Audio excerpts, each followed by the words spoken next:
Right, I thought what we might do is have a change of pace, because we've had two speeches which have both been excellent. But just if you can bear with me for 1 minute, I just need to give some context to that change of pace. And I thought we might ask you some questions. So I looked through the list of people in the audience and I thought there is a phenomenal amount of knowledge, experience, skill in the room tonight. And hearing me talk from one perspective for 10, 15, 20 minutes is going to bore the pants off you. Has anyone read the book, The Wisdom of Crowds? Anybody read the book? Okay. Basically, one person's read it, okay. But basically the idea is that if you ask a lot of people, you tend to get a better answer than if you ask one person. So I thought I'd try a little experiment and this evening get other people's thoughts about the future of pharmaceuticals. The context is this: I spent just over 30 years working for ICI, AstraZeneca, as a pharmaceutical, a big pharma person if you want to call it that.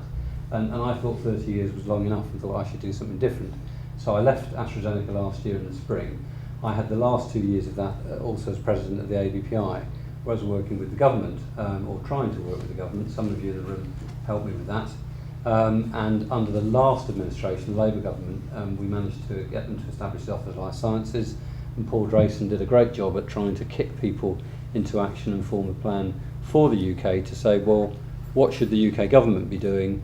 This industry is evolving very fast, and actually the UK's got quite a good track record, but actually a lot of that is disappearing, and if we're not careful, we'll lose our place in the world. The Labour government disappeared about a year ago, and I expected to disappear with it, and I was staggered to get a phone call from the Conservative government last autumn saying, would I become their life sciences business advisor? To which I said, well, let's give it a go. I don't quite know what it is you want, but I'll tell you what I think. And so I'm contracted to the Department of Health, Biz and Treasury to provide an independent voice to them. They don't pay me for this, so I'm truly independent, and I've said to them, well, you shouldn't pay me, because that way around, if I tell you something you don't want to hear it, well, there's no real bad things can happen. So I'm interested in Futureceuticals in the sense of the government, what the UK should and shouldn't do. And this is quite a timely evening, actually, because David Cameron attended a seminar. I don't think there's anyone here who was at it about 6-8 weeks ago with about 20 people, where I think people like John Bellington talked to him about genomics and genetics and what was happening and the breaking science and the fact there are actually huge opportunities coming. I mean, Andy's talked a bit about the unmet medical need. We've seen the world's population ageing. There is no doubt there is opportunity. The question is, what role should government have, if any, in influencing what happens in a tiny marketplace? The UK is only 2 or 3% of the world market, but actually a marketplace that has been home to some brilliant scientists and fantastic inventions, not always great innovation. So what I'm interested really for us to talk about is, what do people think is going to happen in the next few years with life sciences, with Futureceuticals, but also what role do you think government should play? Because the government at the moment are trying to conduct an exercise where they're saying to people like yourselves and colleagues, what should we do? Should the government have any role whatsoever? Are there policy levers we should be pulling, or are there things that we should be doing? And frankly, my experience thus far of working with people like Lord Howe, David Willits and others, is they're very open-minded and they don't really know what to do. And so one message I would give to you tonight is that if you have a view on it and you don't get a chance to talk about it in the next 10 or 15 minutes, contact me or contact someone in Biz, because there is a very real debate going on, and there will be some announcements coming out later this autumn which we have a chance to shape if you think that the UK should be doing something. So I'm not going to talk at you. I'd rather like to pose some questions, and I'm going to start with people, because I thought the first presentation, and Tony, what you've been doing is all about people. So my first question is, do you still believe that the UK has some sort of advantage with the skilled scientists, medics, people in the industry that exist?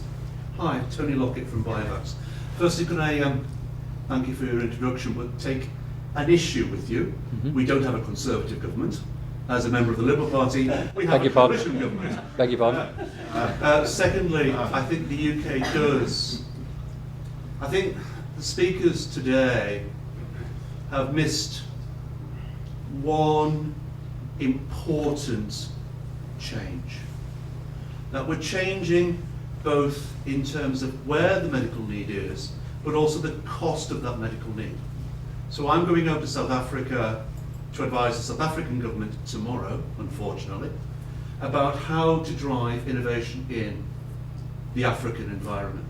Now, I'm not saying for 1 minute that we're a third world state, but the challenge really is providing innovative, low-cost pharmaceuticals and biomedical solutions to an aging, in our case, but in case of South Africa, for example, the number of diabetics under the age of 45 far exceeds what we have.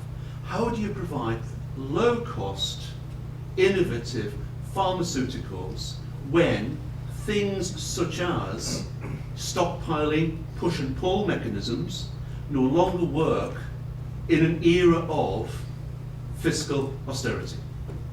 Okay, so first point is I apologise for referring to the government incorrectly, the coalition government.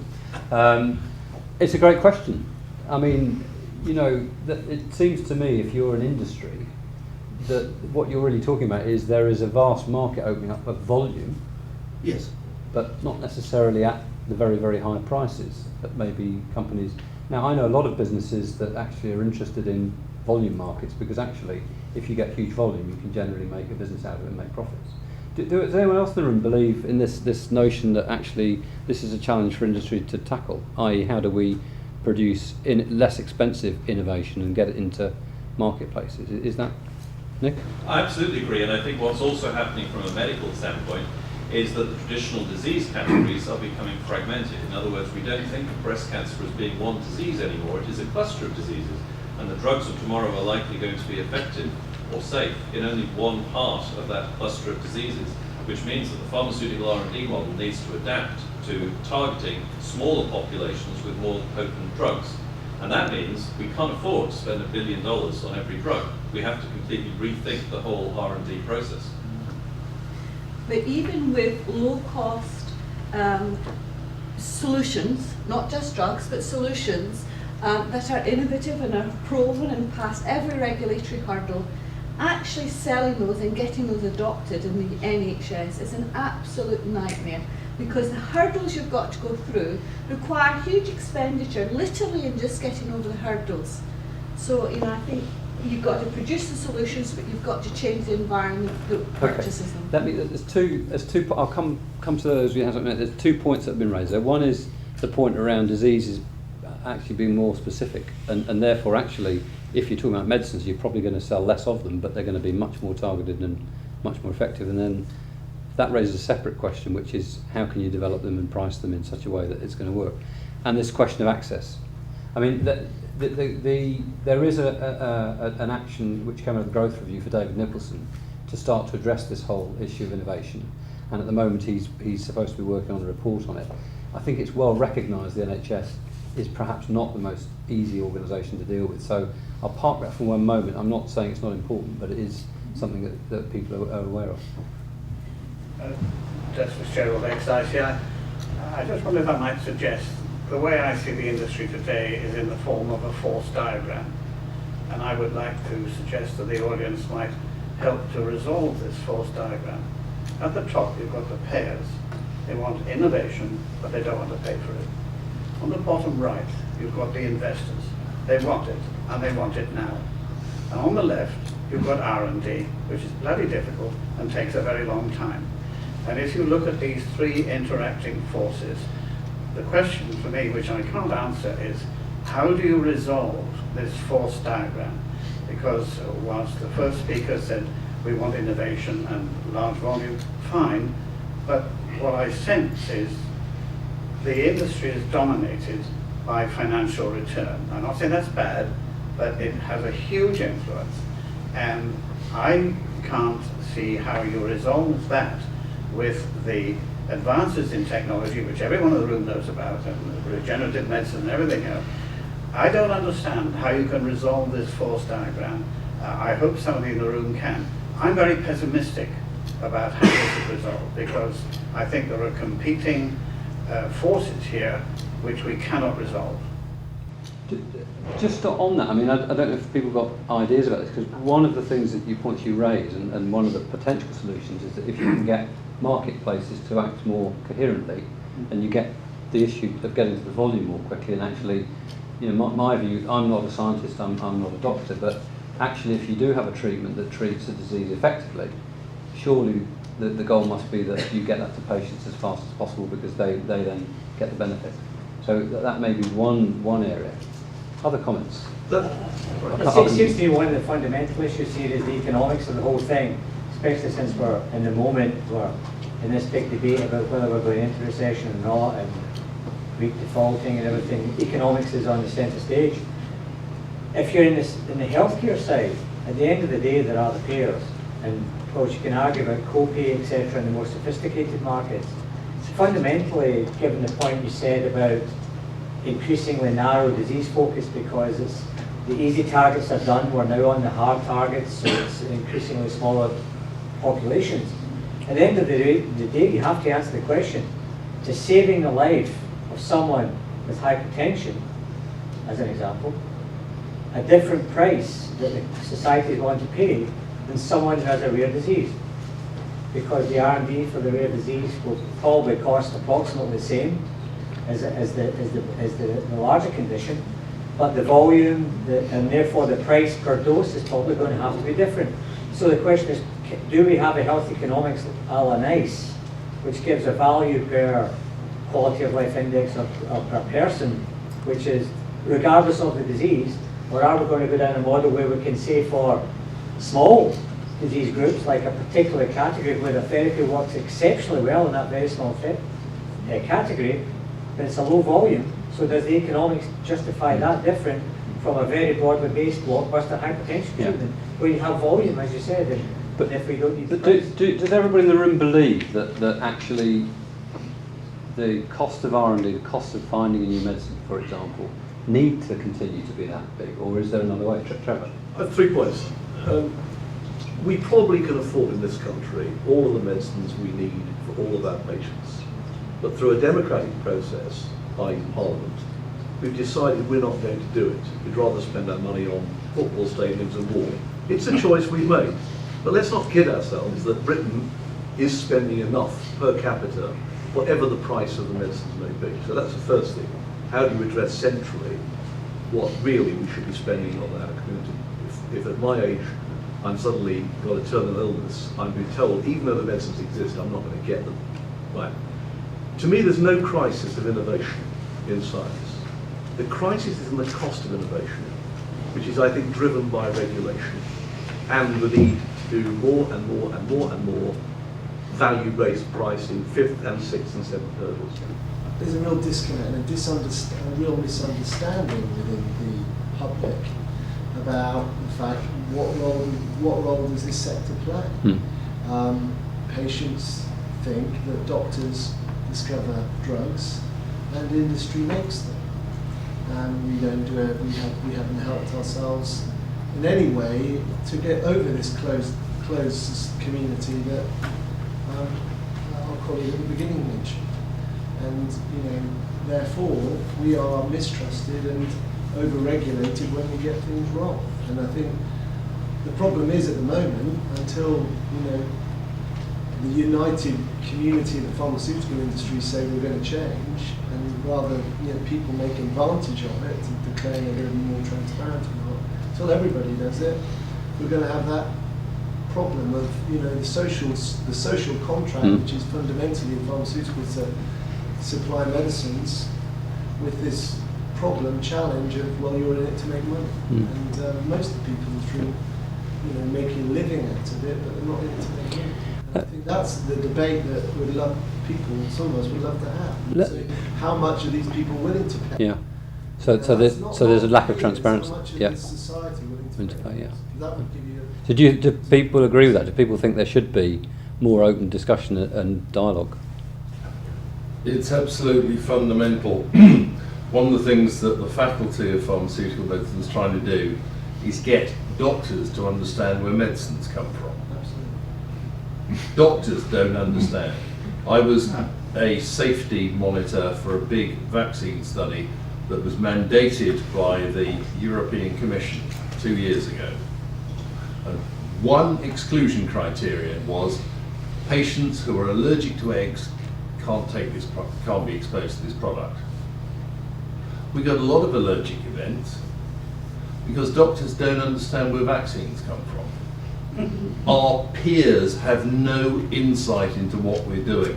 You know, it's all very well trying to influence payers, but if our peers don't know where things come from. I talked to a group of oncology pharmacists recently, and one of them said, "Why don't you do volunteer studies with oncology products?" You know, does anybody else find that a slightly mind-numbing question? You know, the lack of insight and understanding is absolutely throttling us.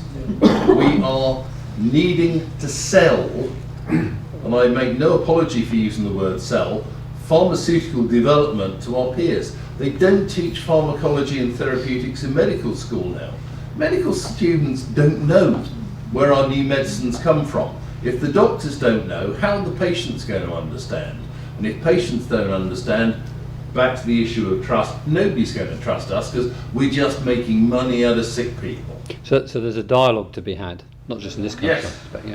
and it's That's what the fundamental. government could do. Sorry? That's what the government. You think the government should? I Well, was going to come back to the that's question of what the they government should should do. do. Okay. We have spawned, as the pharmaceutical industry, we have spawned a number of industries.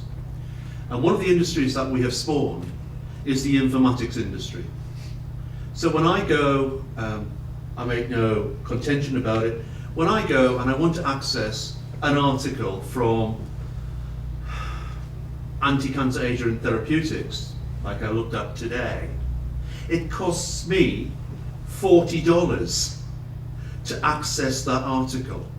So in addition to transparency, which I think is very important, the pharmaceutical industry, to a degree, has spawned this informatics industry which prevents doctors and developing countries, particularly, that's my end of the world, from accessing the freedom of scientific information. Because, you know, as I say, if they are faced with having to pay $40 or more for the latest article on the impact of anti-inflammatory agents in malaria, they're not going to do it. And similarly with doctors in practice, if they are faced with, you know, charging $40, and the other thing we've done is we've, in a way, developed the cult of the celebrity. I'm Tony Lockett, I'm nothing. But if I want to talk to, and I won't name names, it costs me a lot of money. We have celebrity doctors, and we have celebrity pharmaceutical journals, which cost people money to access. Now, big pharma, fantastic. You know, round the corner pharmaceuticals that I deal with, A bit harder. no way. Yeah. Let me pose a question. I mean, I'm conscious that I'm standing between you and a drink and something to eat, so we won't prolong this too long. But I mean, are any of you sitting there thinking the UK government should be doing something? And if so, just a brief idea of what that may be. Or some of you might be thinking, government, keep out of it. So, I think you're talking about the major pharmaceutical companies largely in this discussion well, so far. But let shouldn't me be. say, I think one of the major problems is for the other end of the cycle, and that is innovation that's coming from bright ideas, wherever they originate. And I really think the funding that's going into that, personally, I believe is a bit of a mess. I think the idea that you create a company around a eureka moment and a patent is past the sell-by date. I mean, the man in the street doesn't understand why that's a business.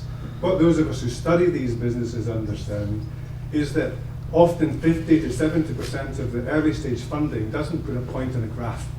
And whatever you mean by your deals as you progress through the stages of development and up the value chain is getting quality data. So I think that needs to be readdressed. The UK government has put certain funding into this, and I think a lot of it's managed through the European Investment Fund. But if you look at what does it invest in, it invests in traditional VC companies that are more and more funding later stage developments.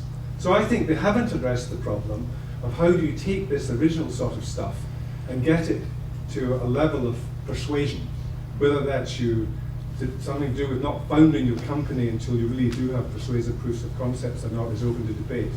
But I think there's a lot of money wasted and not being put where the public thinks it is being. So what one idea might be, because this has been kicked around by a lot of people at the moment, Sure. that actually you can nurture a little bit further the breaking science, if you will, to get it a bit further down the chain and focus the money on basic research and then driving it just a bit further That's through. what MRCT's trying Well, MRCT does. I've got some statistics on MRCT, but I wasn't going to bore you with them. But actually, MRCT does quite a good job, I think, from the stats and from what I understand about it. But that's something you think we should focus more on.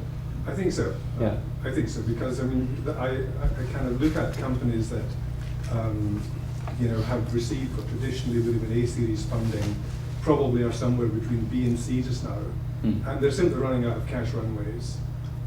Some of the stuff deserves to have run out of money, but a lot of it's quite good, and it's now stuck. And I simply do not see where the funds are going to be generated to keep these pipelines moving up towards the main pharmaceutical. No, that's really helpful, because I mean MRCT has been successful, but it's helpful to hear that that's still an issue.